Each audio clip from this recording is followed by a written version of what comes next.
Okay, we're recording. See, I have the same problem as last time. I want to take my jeans off now. So now you're gonna Might set as up. well. I'll go over here this time just to shield everyone. Cause I don't you're have, not wearing shorts. I don't have time. underwear underneath. Or I don't have He shorts is on bare underneath. balling it. Are both the doors closed? No, they're not. You should go close them. This is already a train wreck. We can cut all this.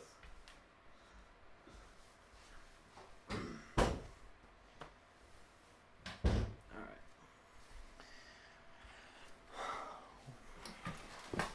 Where does the shot end? It's like somewhere in the closet, right? No, it's like right at your right shoulder. Really? Yeah.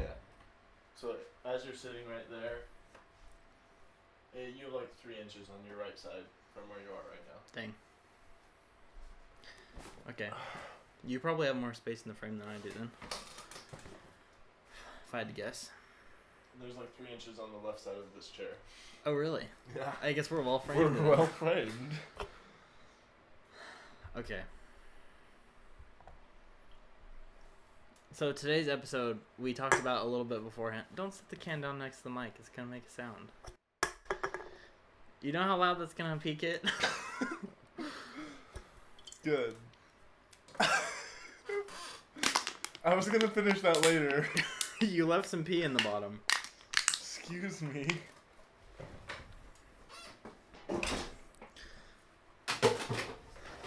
There, you see what you just did? You just messed up the shot. No. Before you adjust that, put the thing back up on the thing. Just a second. Put the cord back up there first.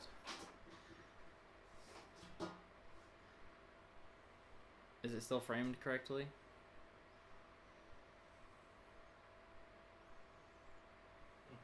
Okay. We actually have a little more space now. I don't know how that happened. Oh, I moved the chair. I kind of want another Mountain Dew. I'll Go get get it one. later. Okay, I'm just gonna do because we're gonna cut all that crap out. So today's episode is going to be an idea we talked about a little bit. Zachary Cashman versus the people. Oh, we're actually gonna do that? I mean, we don't have to. That's not gonna be like The only thing. the whole. Yeah, it's not gonna take that long because I can Well, already that tell might you. be the first part, depending on how we break Yeah, this up. yeah.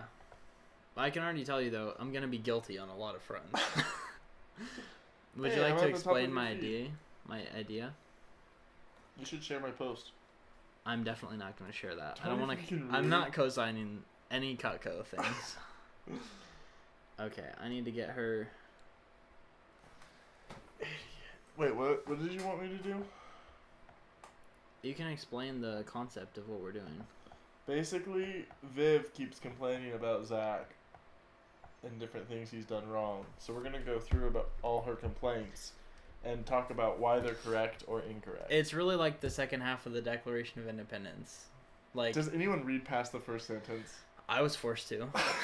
Like, it's not the first sentence. It's the like. There's The first paragraph. the philosophical part, and then the list of grievances. And this is basically a list of grievances. Or like the 65, 95 thesis? 95 thesis, yeah. Yeah, theses. It definitely doesn't have enough work put into it to really be compared to either of those, but Definitely not on par with but Martin it definitely Luther. hits the high points for the things people don't like about me, I would say. Like, I think she's pretty much on the money, if I'm being honest. Okay. But Addison is going to act as the judge, jury, and prosecutor, Executioner? Persecutor. and the persecutor. And I'm going to be my own defense. Okay. So I'll And- persecute. But, like, you have to be fair in your judging of, like, whether or not I'm guilty. And then Well- we're going to assign a verdict to each one of the... No, I'll be the prosecutor, and each then one we'll of the kind of charges. judge together. Okay. That's fair. So, let's just read through all the charges first. And then, and then we can break them down one by one. Okay, so she says, I'm lazy, sloppy, unmotivated, rude, judgmental, egotistical, prideful, and I don't care about what other people think, in the sense that I don't care because I think I'm better than them. So I assume that the way I think is the only correct way. There's kind of a mouthful at the end there. The last grievance. Yeah, the last grievance is definitely A big... could have been better said. Dick. There's the smudgeness. There's the smudgeness. I would say I'm definitely more smudged than any of these things. Smudge and arrogant. I don't know if I'm arrogant. More than I am smudge. Okay, so on the charge of me being lazy. Yep. We need a gavel of some sort. Like, I feel like we don't even need to discuss that one. No, I want you to do like the prosecutor's statement on that one. Just look at him. That is so rude. No, come on, like, let's cite some examples of me being lazy. Your mother just came in and cleared bottles of Propel that have been here for at least a month and a half. Okay, my defense for that is I didn't care that they were there. So me being too lazy to clean them up is not really the issue. That falls into the sloppy category. So I deny that claim. Okay. How many times has the defendant worked out in the last month? Again, I have no, like, that falls into the unmotivated category. Lazy and unmotivated are very closely tied. That's fair. Like, I don't think you can really separate those two too much. Okay, well, here's what I'll say, is that it takes me a really long time to get to work, but once I'm working, I don't feel like I'm a lazy worker. Like, when I had an actual job, I feel like I was a really hard worker at my job. So how are we defining lazy? Let's look it up. Unwilling to work or use energy. That's savage. See, I want to say I'm you're definitely unwilling. not unwilling to work. So yeah, that would be like complete laziness. Would be like completely unwilling. You're definitely undesirous. I think it's the motivation part. Yeah. So I think you're just So, unmotivated. I think to do on the those count things. of being lazy, I actually can get a pass. Yeah, like you're willing to use energy if you have to. Yeah. Like if you're motivated to do something. And like I procrastinate a lot, but I actually get the work done eventually, like most of the time. Like 90% of the time I get my homework done. Well, like, 60% of that one. But most assignments I get done. So on the count of being lazy, our judgment is like I sort of get a pass. Sort of. It's not like a full-on guilt. Purely semantically. Semantically, I get a pass. Because there's another charge of unmotivation. Okay, so the charge of being sloppy. It's like you can't be charged for manslaughter and premeditated murder. Right. Okay, so on the case of sloppy is defined as careless and unsystematic, or no, is that a colon or what is that? I can't see. I forget what it's Semicolon. called. Semicolon. Excessively casual. See, I would say, like, this is systematized the way I like it. Careless is the one I don't like. I don't feel like I'm careless. I guess the fact that I don't care about that stuff is that The Hadouken throw of clothes onto your bed to free up the chair. It did seem somewhat systematic, but definitely not careful. Is careful and careless opposites, though? Yeah. I feel like their connotation is different.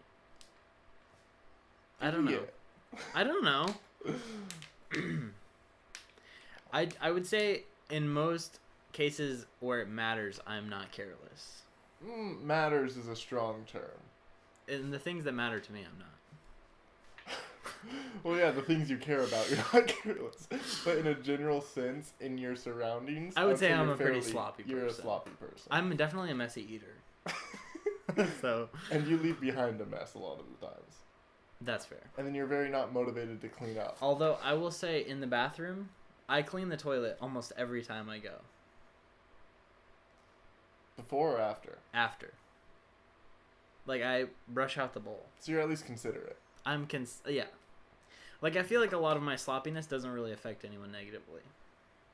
Excuse me. Does it affect you negatively? I mean, I don't mind that much. I've literally never heard one complaint about the mess of this room from you. Yes, you have. Maybe you're like, it's messy in here. But doesn't sound like a complaint. You're just like, that's the way it is. Like, there's a lot of Mountain Dew cans in my way. Okay, so I think I'm guilty on that one. Yeah. Unmotivated. We've already talked about that. We've talked about that a lot. You're even unmotivated about the things you're motivated about. Yeah, I feel like we don't even need to look that up. That's just guilt. Yeah. Like, even, like, writing a movie. I told you I was looking it up earlier. Okay, so who knows what KY warming lube is? See, you told me warming fluid. I thought it was what I heard when you first said that. Well, that's what it's called on Amazon if you look it up. Oh, it's fluid? That's what the product is called. It's like okay. warming jelly / warming liquid. Oh, okay. Anyways. But okay. Unmotivated, just to cite an example, as the persecution. Okay. It's not persecution, it's prosecution.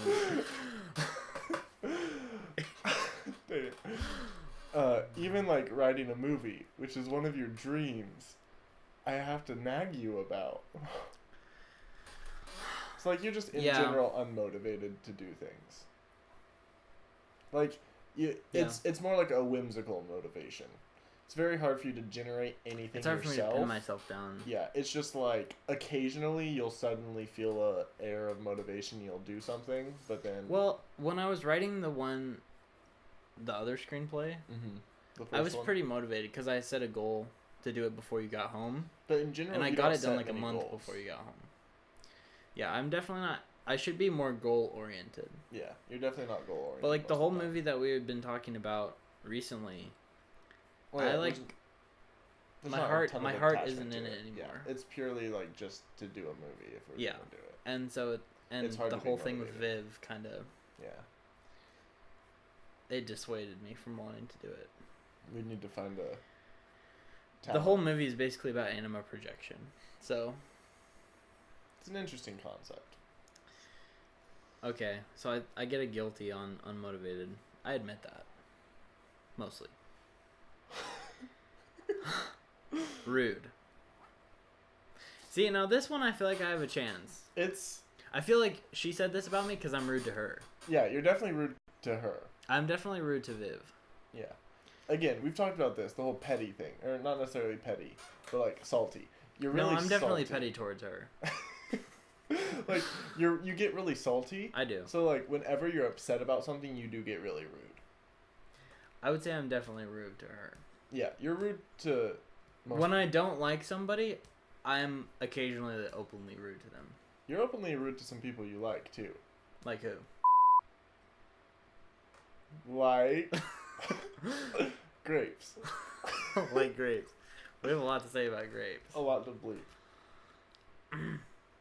I might just cut that out. Who knows? But okay, like in general, would you say I'm a rude person? Like, I feel like I'm pretty caring most of the time. I would say you're a pretty polite person to most people. I'm pretty polite most of the time. Yeah, but that's because you don't know most people very well. I'd say once you get to know someone pretty well, you're pretty rude. But you like have a sense of societal like pressure when you don't know people very well. So you're not friends with most people, so you're polite to most people. You did threaten to like hit her in the head with a... Should I bleep her name out? Crap. So, like the time you threatened to hit Tangerine in the head with a golf club. That's not that rude, though. I would say it was rude.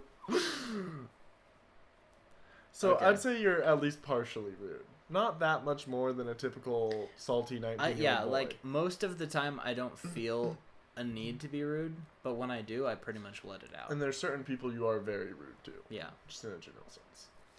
That's fair. How about judgmental? Now, see, this one is another definitional issue. Yeah. Like, So let's look up. What does judgmental mean? How do you spell that? Judgmental? Yeah. Yeah, there you go. Of or concerning the use of judgment. That's not helpful. Having or displaying an excessively critical point of view. Okay. That's probably more what she means. See, I don't feel like I'm that judgmental. What I really do is I think really hard about what people are doing and why. I'm very analytical about people, and generally that has a pessimistic side to it. Because most people are pretty crappy when you actually think about them. Like me and you. So, excessive here is a subjective term. That's true. Is it excessively critical? It's definitely critical. But is it excessive? But is it That's the question. Like, every pessimist calls themselves a realist. That includes you. Yeah, I am a realist. See, I'm an optimistic pessimist. let's... That's a whole other issue. Don't start persecuting here. Let's just read these synonyms and see if it sounds like me. Critical, censorious, condemnatory, disapproving, disparaging, deprecating, negative, overcritical, hypercritical. I'd definitely say at least some of those. Negative. I would say I'm disparaging of people. Yeah. Disapproving. I'm definitely disapproving. Definitely disapproving. Critical. I'd say you're pretty critical. Excessive is... yeah, that's the hard part. Excessive is a purely... It probably comes down to the day. I'm occasionally I'm like very not willing to give people the benefit. And what you're comparing it to. Like, excessive compared to what? I would say it has damaged some of your relationships. So, that's fair. Is that excessive? Like, if it goes to the point where it damages your relationship. Like a disorder. They only call it a mental disorder if it actually is like affects your well-being. Yeah. That's fair. So, like, has it damaged relationships because you were critical? Maybe with Viv. Maybe. But I feel like not really anyone else. I don't think. I feel maybe like friendships.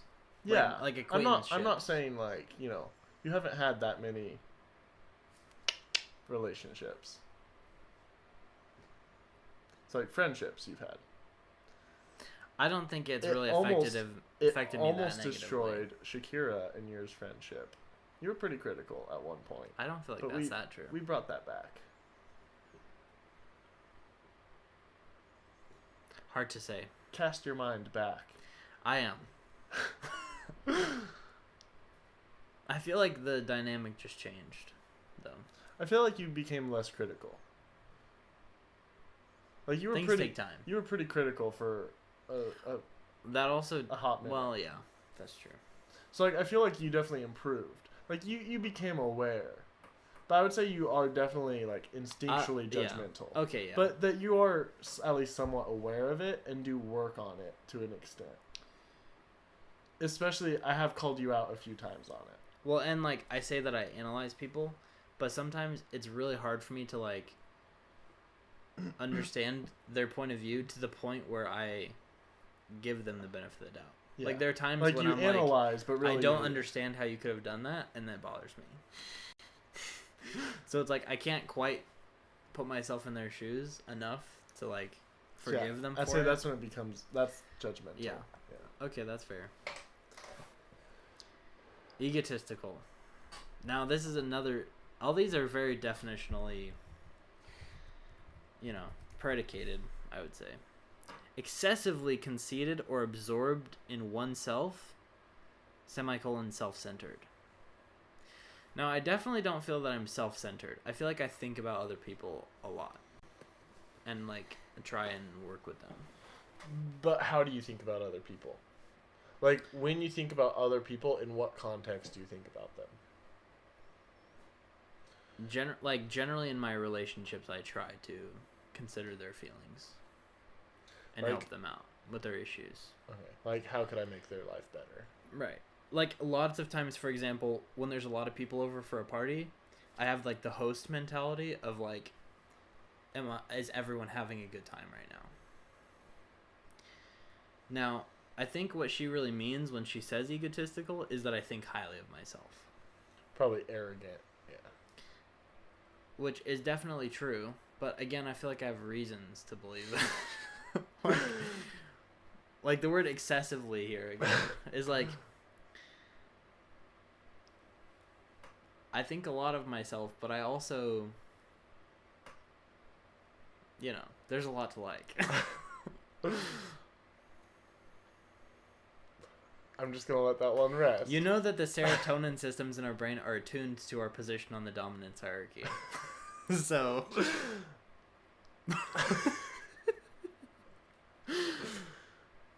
Moving on. I'm just going to let that one speak for itself. Okay, prideful. Definitely I'm prideful. Yeah. I'm not even going to argue with that. Yeah. Pride is basically such a universal sin. Yeah, it's such the wide... It's like, the definition. base of every other, ill trait, basically. It's thinking that you're... better than... You're awesome, basically. Oh, it's not even that you're awesome. It's the sin of comparison. Like, Christ thinks he's awesome. Yeah. But he understands his position in the dominance hierarchy. Christ is the ultimate top of the dominance hierarchy. No, That's basically what he represents not. from an anthropological perspective. He's under Heavenly Father. And he understands that. I'm saying, in an anthropological sense, it's like... Do you want me to explain this or not? I don't care. It's pretentious. This is your podcast. Okay. If you take the attributes of 10 people and take out their best traits, that becomes a hero. Mm.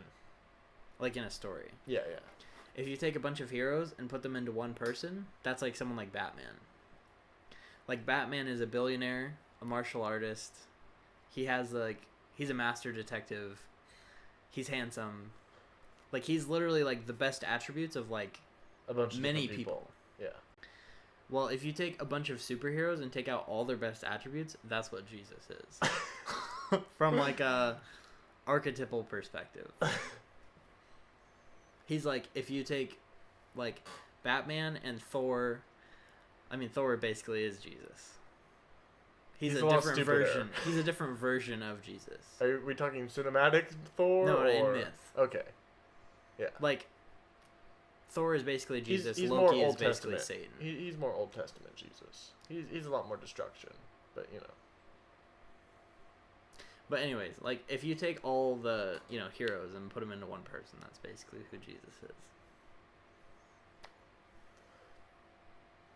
Anyway, where did we get the difference between pride and thinking highly of oneself is the comparison. And really, it results in... I honestly don't think I compare myself to the people that much, though. But see, it's not just, like... It's not as simple as, like, direct comparison. But, like, when you make a decision because you think you know better than God. Or, right, you, like, do things to put yourself at odds, enmity with man.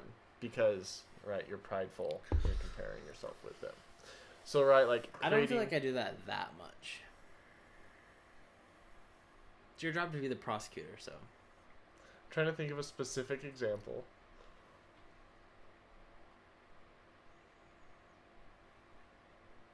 Like, lots of times I'm readily willing to accept my faults. Yeah, like, you're pretty open about your faults. You do definitely think you're better than a lot of people. I really do. Like, because when you say that, I'm like, I have reasons to believe that. Like... And you often go against advice, even though it comes from someone that you may esteem. Like who? Like your parents. What advice have my parents given me that I haven't taken? You followed my advice instead of your mom's. With the whole grapes thing. What did my mom tell me to do about grapes? Your mom said you should, play it cool. Be cool, dude. That's true. Your mom is definitely smarter than me. Well, I mean, like, at least knows more. I considered my options, though. and you took your opinion to mean more. I See, mean, I'm at the end just of saying, the day, you I'm not have to saying- rely on your I'm own not judgment. saying it's like a terrible thing. I'm just saying you're a prideful person. Moving on. Sometimes. Yeah, obviously you're not Okay. 100% prideful, or else you'd be, I don't care what other people think, in the sense that I think that I'm better than them. We basically just talked So about that. I assume that the way I do things is the correct way. You definitely just assume that a That's lot true. of the time. You're like, why would you do that, you idiot? Yeah, that's true. So I think definitely, more what this offense is that you're not very understanding. So I think that's two separate offenses. I think we need to break that up. Okay. So the first one, I think, is that you don't care what other people think because you don't value their opinion. That's definitely the case with some people. Yeah, with a lot of people. It Depends. I'd say as a general rule, you don't value very highly people's opinions. It depends on what they're talking about. If I feel like they know what they're talking about, I do. Okay, I'm saying as a general rule. Like, more often Yeah. than not. At least 51% of the time. Like, if just randomly, like, if you could just take any random person in the YSA, and they were trying to give me advice on how to drive a car. Or, like, they were like, hey, you're going on a road trip. Here's some things that I've learned. You would I'd be like... take it, I would, like, not even listen. Unless it's something you know absolutely nothing about, you're probably going to value their Yeah. opinion pretty lowly. Because you have a pretty high estimation of what you think, what you think you know. Again, that's backed up by precedent a lot of the time. I'm not saying there's no reason to believe that. I'm Like, just saying it is a aspect of yeah. yours. Which, personally, I have the same issue, so I agree with. Like, for example, doctrinally, there's like 3 people that I actually listen to in matters of doctrine rather than trust my own knowledge of doctrine. In the branch, at least. Yeah. Actually, no, I was thinking of just in general. I was thinking P-Dog, the stake president, and then my father.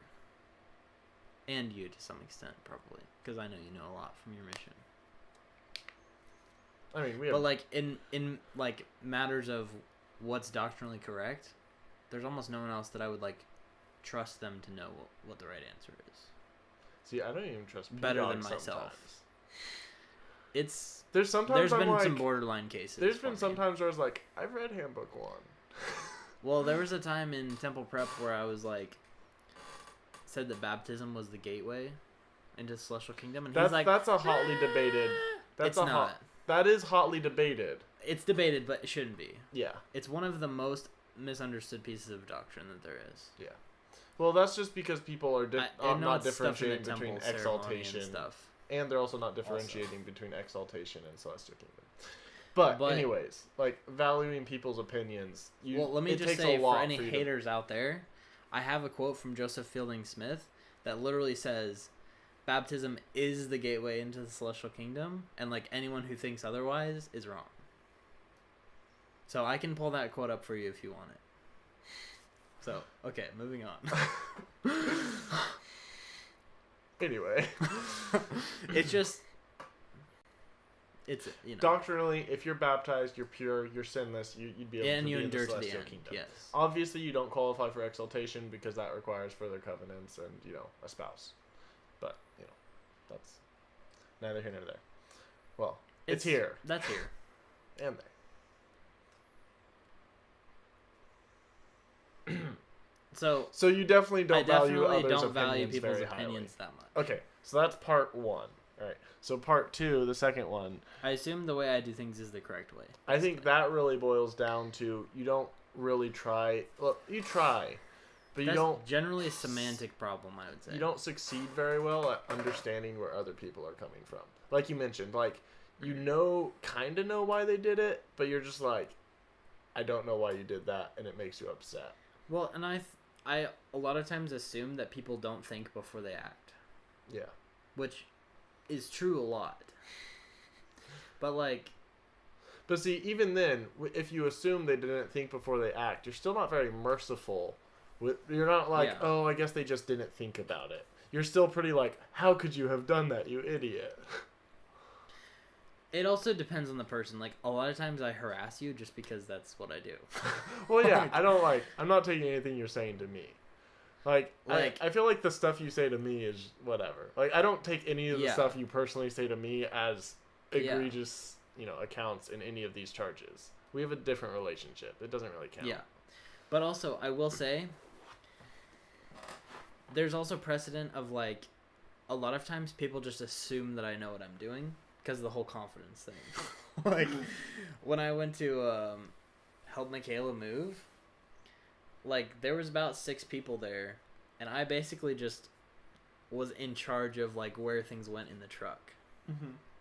And it was just, like, I was like, yeah, let's start doing this. Let's do this.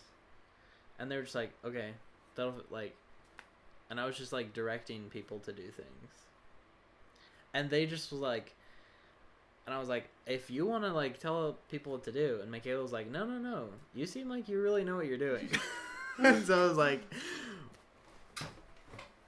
I'm not saying the way I did it was the most correct way. But also, like, everyone who was there treated me like that was the case. Okay, yeah. So in that aspect of it, if you act confidently, yeah. I think it's the confidence, partly. Because, like, we were talking about, like, you can say something confidently enough, people will just do it. Yeah, that's true. Like, in third hour the other week, when I was just like, we're standing to sing this hymn. Like, let's stand. And literally, I just stood up, and you and Cole stood up, and then literally everyone was like... you know what I mean? Yeah. So, like, me... I would say I am a trailblazer in some sense. Like, a lot of times when I just start doing things, people are, like, on board. Well, yeah, because if you just act like what I'm doing is the way I'm supposed to act, is the way you're supposed to act too, like, people will do it. And sometimes that's just, you have to act that way to get other people, like, you just have to be confident even if you don't know what you're doing. That's part of maintaining your position in the, That's part of maintaining the dominant position. Yeah. So, in that sense, yes, like, I could see how people would think that you think your way is the only right way. But I think that really is more egregious, like, you not understanding and not being merciful and giving people the benefit of the doubt. Yeah. Like the whole grape situation. Maybe you shouldn't have given her the benefit of the doubt, or, like, maybe you were correct in not giving her the benefit of the doubt, but you still should have, regardless of what was the actual truth. So basically, on most fronts, yes, I'm guilty.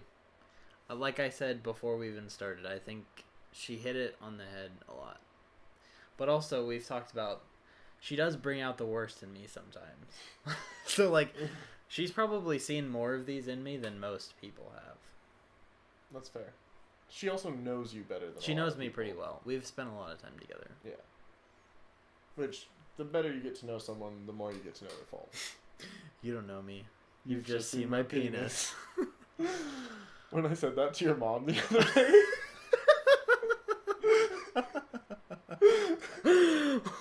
What did she say? Do you not remember? I don't. Oh, it was when we were standing by her desk, I think. Oh no, I think it might have been we were sitting at the table. But she was like, I know you both pretty well, or like, I know you pretty well. Oh yeah. I was like, you don't know me. You've just seen my penis. And she just looked at me like, and chuckled. Yeah. I think I remember what you're talking about. She does this thing where she's like. No, it wasn't like completely, but it was, I know what you mean though. Her hand was there already, from what I remember. Is what it. No. I feel like it's moments like that when she almost instinctively calls me A-team. Yeah. I think she just instinctively calls you that in general. So.